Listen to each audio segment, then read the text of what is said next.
د صحابو د عشق دا عالم، د مینې دا عالم. زما عزیزان، صحابه په پیغمبر بالکل پتنګان. تاسو به وایئ چې بس خود خدای احکام یې منلو، قاصد و رهبر. نه نه، ام معشوق محبوب. لکه حضرت ثوبان دام صحابی دی. رسول الله صلی الله علیه وسلم چرته تشریف وړی، ثوبان ټوله ورځ په جړا تېره کړه، ټوله ورځ. ماښام چې حضور علیه السلام راغی، ثوبان بیا هم جاری. ورته وی الله بنده اوس ولې جاری؟ اوس خو دې زه ولیدم کنه.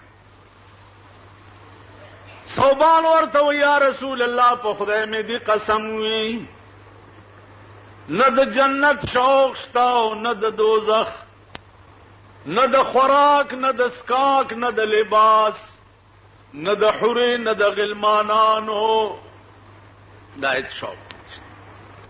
اوس جارم زکا چې که په قیامت کې زه خدای جنت ته بوتلما، نو ته به په جنت کې چرته په لویو لویو مقامونو کې ناسته. اے حبیبه زه به هغه جنت څکم چې چرته تا نه وینما.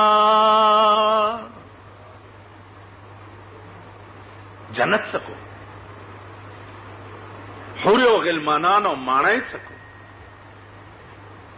ما مقصود خود ته، نو چې تا نه وینم زه به جنت څکم. الله د خدای غیرت په جوش کې راځي. د ثوبان د زړه دړکن داغه ترجمانی کوي پروردگار عالم جناب رسول الله صلی الله علیه وسلم. اندازه وکړئ ثوبان ته دومره لیونی وی اوسه، بل شوق مې نشته. قرآن راغی من يطع الله والرسول فأولئك مع الذين أنعم الله عليهم من النبيين والصديقين والشهداء من الصالحين.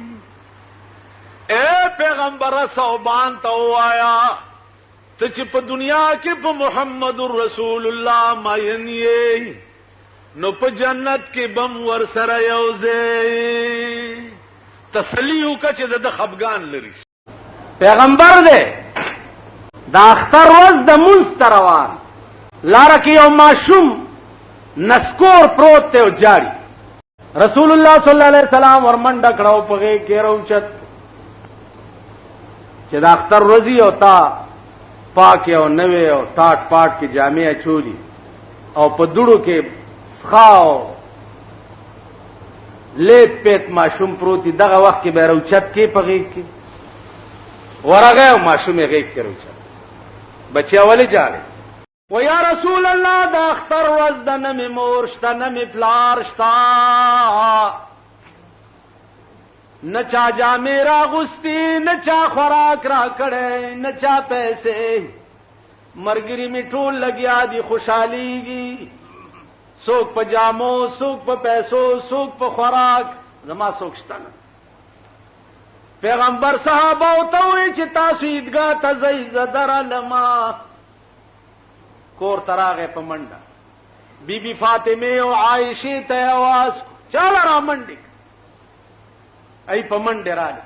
وی زوروره موقع خدای د ثواب کور ته دله راوست. اله د امام حسین او د حسن جامې راوالی او دی بچي ته واغوندوی. قجورې او ستوانې راواغسته او په خپل لاسې برابر کړ او ماشوم لی په خوله کې ورکړ. مخلاص ولا وینځل، فاطمه لګیا ده ولا مخلاص وینځي، عائشه لګیا ده ولا جامې برابرې. پیغمبر ورته ستوان جوړی، صفا سترا سترګو کې رانجې ورته واچول، پیسې ولا جیب کې واچولې. رسول الله ورته وایي چې بچیا اوس دې نه پس به ته نه جاړې. ویل جی بالکل به نه جاړه. بیا یې په غېږ کې راوچت کو، بار یې راوویستو، ماشومانو کې پرې. نور ماشومان ولا راغله چې اوس خو دې جړل، اوس خاندې ولې؟ ورته وی ولې به نه خاندما چې محمد رسول الله د چا پلار وي، بی بی عائشه د چا مور وي، او حسن د چا رونه وي، نو ولې به نه خاندما؟ دا ورځ در باندې را روانه ده. هارون الرشید بادشاہ په ښکار وته دی، ښکار یې وکړ او هغه بیا عمله ور سره وه، ښکار یې پوخ کو، خوړو یې لګیا. یو کارغه راغی او د هارون الرشید د مخې نه یې روټۍ وتښتوله. هارون الرشید په اس باندې سور شو او وزیرانو ته وی چې والله کدا کارغه پرېږدم چې وجلې مې نه، زه بادشاه یم. کارغه څنګه دا جرأت وکړو چې د بادشاه د مخې نه روټۍ وتښتول؟ دی چې پاس سور شو، وزیران هم ورپسې شو، ځکه چې وزیر اعظم په منډو شي نو دا واړه واړه روټي خلاص خود به خود په منډو شي. کارغه مخکې او دی ورپسې. کارغه د یو غره نه هغه غاړه واوړې، بادشاه هم ورپسې ور واوړې. هلته څه ګوري چې یو سړی دی، لاسونه او خپې شاته تړلي دي، په خپل پټکي او صادر او په ډډه پروت دی. دې کارغه هغه روټۍ یوړه او هغه سړي له په خوله کې ورکړه. بجای د دې چې کارغه دا روټۍ په خپله خوړلې وې، نو دا یوړه او هغه له په خوله کې ورکړه. بادشاه چې ور ورسېدو نو کارغه والوتو. دې سړي نه یې تپوس وکړو چې څوک یې او دا ولې؟ هغه ورته یې صاحب سوداګرو ما په دې لاره تلمه، غلو ونیومه، ویشو کولم او په دې خپل صادر او پټکي راته خپې او لاسونه کلک کلک وتړل. مال یې رانه یوړو، زه یې دلته داسې پرېږدم. اوس څوک په دې لاره راځي م نه چې ما پرانیزي. څومره موده وشوه؟ وی 3 میاشتې وشوه. بادشاه ورته وی چې 3 میاشتې وشوې او ته دلته تړلی پروت یې، نو خورېس کې څنګه؟ هغه ورته ویل بادشاه په خدای قسم چې هغه غلو وتړلم او رانه لاړ. دا کارغه قدرت مقرر کړی دی، ټیم په ټیم په دې مخوکه کې اوبه م راوړي، مال یې خوله کې راکوي او روټۍ م راوړي او مال. نو زما عزیزانو څو پورې چې د رزق مسله ده، نو هیڅ روح د ځمکې د پاسه داسې نشته چې وقتاً فوقتاً الله پاک هغې ته رزق نه وررسوي. حدیث کې راځي یو صحابي دی، هغه واورېده چې کان رسول الله صلی الله علیه وسلم یحب الدباء، پیغمبر علیہ السلام کدو ډیر خوښو، کدو سره به ډیره مینه کوله.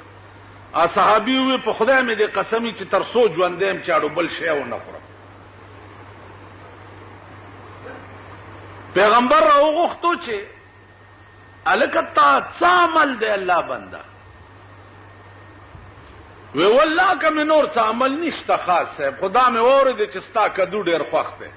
ما وی چې والله که بل شی وخورم زیوا د هغه شي نه چې زما د محبوب خوښ. مودې وشوې کدو نه بغیر بل شی نه خورم. حضور علیه السلام ورته وفرمایل چې ما تړه کې بشارت وشو چې دته د جنت زیری ورکړه. تاسو خیال ده؟ بل یو صحابي راځي، رسول الله صلی الله علیه وسلم ته فرمایي چې یا رسول الله یو شی راته داسې وښایه چې په هغې پوره عمل وکړم، پوره ټول کارونه خو مانه کېدل ګران دي، خو یو شی راته ده. حضور علیه السلام ورته وفرمایل چې 5 وخته مونځ په خپل وخت کوه، بس ته به جنت ته لاړ شې. هغه چې واپس شو ویل چې والله لا ازید علی هذا ولا انقص، په خدای مې دې قسمی چې په دې 5 منځونو کې نه په څه زیات کم او نه ته کم کم. زیات معنا نه والله که نفلونه مو کم، دغه 5 منځونه دي دا به ټیک کوم او نه به تی والله که څه کم کم. چې سړی روان شو صحابه ته وویل رسول الله صلی الله علیه وسلم وی دا سړی په دې خپل ایمان کې دومره رښتینی دی، دی به ګورې ټکی نفل به هم نه کوي که نه جي. نو که چا دا شوق وي چې ما په ژوند جنتی سړی ولیدی نو د سړي ته وګورئ. حد دی د عشق، حد دی. عزیزانو حدیث کې راځي صحابه ناست دي، پیغمبر تقریر کوي، یو باندېچی سړی هغې ته اعرابي وایي، عربي کې اعرابي ورته وایي باندېچي ته.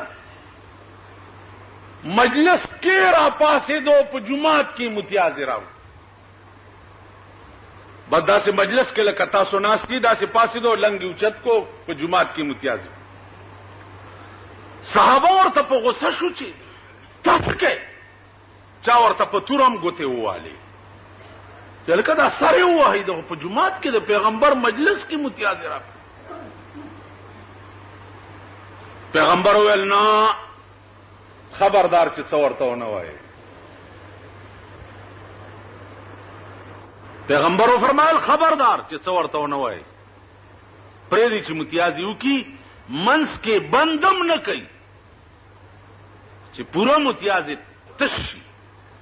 متیازې وکړې، بیا راغی کېناست. علما لیکي چې دا سړی خو یا ناپویه و، باندېچی و، هغه ته دا پته نه وه چې جومات کې متیازې کول منع دي، نو د دې وجې وکړې. محققین وایي چې نه، خبره دا نه وه، خبره دا وه چې سړی مجلس کې د پیغمبر ناست دی، متیازې ورغلې ډېرې ټینګې، اړه خیال وکړو چې که بهر متیازو ته ځما نو د پیغمبر بیان رانه فوت کیږي، او که نه ځم هلته متیازې ټینګې راغلي دي. راشه دا د جومات بې ادبي وکړه، متیازې دلته وکړه، خو چې د پیغمبر بیان در نه قضا نشي.